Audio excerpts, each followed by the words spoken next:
রাতুল ভাই, আমাদের সামনে কিছু খুবই ইন্টারেস্টিংলি কাট আয়না আছে, একটা টর্চ আছে। আমরা কি লাইটের এক্সপেরিমেন্ট করতে যাচ্ছি? হ্যাঁ, আমার সামনে ছোট্ট এক টুকরো আয়না আছে, আবার এরকম একটা বড় আয়নাও আছে। হ্যাঁ, একদম স্কয়ার শেপ করা, স্কয়ার শেপের একটা আয়না আছে। তো আমি বড়টা থেকেই আসলে এই ছোটগুলো কেটে নিয়েছি।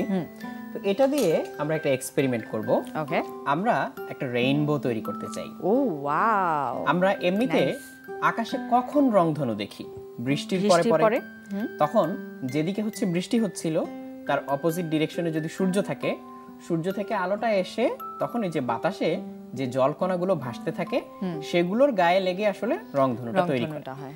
এবং এই রংধনু তৈরি হওয়ার জন্য ওই প্রত্যেকটা জলকণার ভেতরে আলোকে কিন্তু দুইবার প্রতিফলিত হতে হয়। এটাকে বলা হচ্ছে পূর্ণ অভ্যন্তরীণ প্রতিফলন, টোটাল ইন্টারনাল রিফ্লেকশন। এই যে প্রতিফলিত হচ্ছে, এই প্রতিফলিত হওয়ার কারণে একবার বা দুইবার, একবার প্রতিফলিত হলে হচ্ছে প্রাইমারি রেইনবো তৈরি হয়, দুইবার প্রতিফলিত হলে সেকেন্ডারি রেইনবো তৈরি হয়, দুটো রেইনবো। তো অনেকে আমরা যদি খেয়াল করে থাকি রেইনবো দেখার সময়, প্রাইমারি রেইনবোটা ছোট হয় আর সেকেন্ডারি রেইনবোটা আরো বড় হয়। প্রাইমারি রেইনবো ছোট হয় যে কালার কম্বিনেশন থাকে, সেকেন্ডারিতে হচ্ছে উল্টো কালার। তার মানে প্রাইমারিটা যদি বেগুনি থেকে লাল হয়, সেকেন্ডারিটা হবে লাল থেকে বেগুনি। তো এই জিনিসটা তো আমাদের হাতে নেই, তাই না? কখন বৃষ্টি হবে, কোন দিকে সূর্য থাকবে না থাকবে, এই জন্য সবসময় বৃষ্টি হলেই কিন্তু আমরা রংধনু দেখতে পাই না, সব সময় না। তাহলে আমরা রংধনু দেখতে চাইলে কি করতে পারি? আমরা বাসায় ছোট করে একটা রংধনু তৈরি করে নিতে পারি, তাই না? রংধনু তৈরি করার জন্য আমাদের এরকম ছোট একটা আয়না লাগবে। আচ্ছা, তারপর এরকম ছোট্ট একটা বাটি লাগবে। এই যে একটা ছোট একটা সাদা বাটি আছে আমার হাতে, তুমি বড় বাটিও ইউজ করতে পারো, তাহলে বড় আয়না লাগবে। এরকম একটা বাটিতে আমি একটু পানি ঢেলে নিলাম। আচ্ছা, এই পানির মধ্যে আমরা আমাদের এই আয়নাটাকে শুইয়ে দিব। এরকম করে আয়নাটা পরিষ্কার থাকতে হবে। তুমি চাইলে একটু পানি দিয়ে ভিজিয়েও দিতে পারো, যাতে এর গায়ে কোনো ময়লা না থাকে বা ধুলাবালি না থাকে। এইভাবে আয়নাটাকে শুইয়ে দিতে হবে, ঠিক আছে, মাঝখানে মোটামুটি। আর এরকম একটা টর্চ লাইট লাগবে। এই টর্চ লাইট দিয়ে আমি যদি এর গায়ে এরকম করে আলো ফেলি, এই যে এরকম এই অ্যাঙ্গেল থেকে, তাহলে তখন তুমি এই কাগজটা ধরলে এই কাগজে একটা রংধনু দেখতে পাবে। দেখতে পাচ্ছ? ইয়েস, অনেক সুন্দর, প্রত্যেকটা কালার দেখতে পাচ্ছি। হ্যাঁ, উপরের দিকে কি কালার বলো তো? একদম উপরে লাল, আর তারপরে নিচে হলুদ, তারপরে সবুজ দেখা যাচ্ছে, তারপরে একদম নিচের দিকে কি দেখা যাচ্ছে? একদম নিচে হলো পার্পল। হ্যাঁ, আমরা যদি ঘরের বাতি একটু কমিয়ে নিই তাহলে এটা আরো ক্লিয়ারলি দেখা যাবে। তাহলে আমরা ঘরের বাতিটা একটু কমিয়ে ফেলি। হ্যাঁ, কমিয়ে ফেলি বাতিটা। তাহলে দেখতে পাচ্ছ যে লাইট নিভিয়ে আমরা যদি এই এক্সপেরিমেন্টটা করি তাহলে খুব সহজে রংধনুটাকে দেখা যায়। আর আমরা যেমন ঘরের ভিতরে টর্চ লাইট দিয়ে এক্সপেরিমেন্টটা করলাম, তুমি কিন্তু তেমনি জানালা দিয়ে যে সূর্যের আলো আসে, সেই সূর্যের আলো দিয়েও এক্সপেরিমেন্টটা করতে পারো। সেক্ষেত্রে আরো বেটার রেজাল্ট পাবে, কারণ সূর্যের আলোতে কালারগুলো আরো বেশি করে ভিজিবল হবে।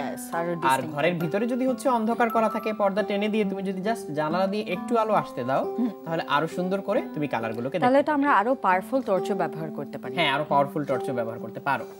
এখন প্রশ্ন হচ্ছে যে এরকম করে টর্চ মারলেই রংধনু দেখা যায় কেন? এর কারণ হচ্ছে আলোটা সরাসরি কিন্তু এই আয়নায় প্রতিফলিত হলে তুমি রংধনুটা দেখতে পেতে না, তাই না? সরাসরি প্রতিফলিত হলে শুধু আয়নার একটা ছাপ দেখতে পেতে, যে আলোটা এখান থেকে প্রতিফলিত হয়ে এখানে পড়ে। তাহলে মাঝখানে পানি থাকায় আমরা কেন রংধনু দেখতে পাচ্ছি? পানির ভিতরে লাইটের স্পিড কিন্তু বাতাসের চেয়ে কম, বা ভ্যাকুয়াম বা শূন্যস্থানের চেয়ে পানির ভিতরে লাইটের স্পিড কমে যায়। এবং কমে যে যায়, সূর্যের আলোতে যে 7টা রং আছে সবার কিন্তু সমানভাবে কমে না, এক একটার জন্য এক এক রকম। তাহলে আমরা জানি এখানে প্রতিসরণ হচ্ছে, প্রতিসরণের ফলে এই প্রত্যেকটা আলো তাদের দিক পরিবর্তন করে।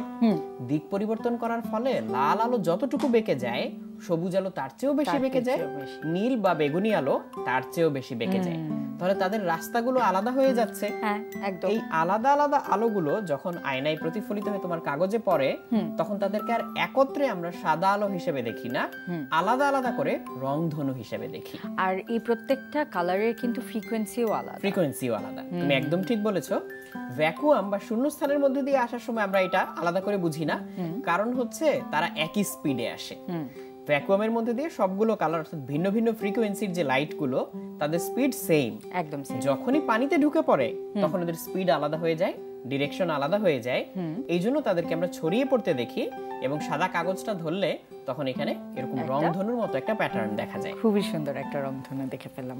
এবং সবচেয়ে আশ্চর্যজনক বিষয় হলো যে আমরা রংধনু দেখি হলো বৃষ্টির পরে, আর এখন আমরা যে কোনো টাইমেই যদি আমাদের কখনো মনে হয় যে ও আমার একটু রংধনু দেখতে ইচ্ছা করছে, তখন কিন্তু আমরা এই এক্সপেরিমেন্টের দ্বারা পুরো জিনিসটা রেপ্লিকেট করতে পারি। তুমি খুব সহজেই একটা রংধনু তৈরি করে ফেলতে।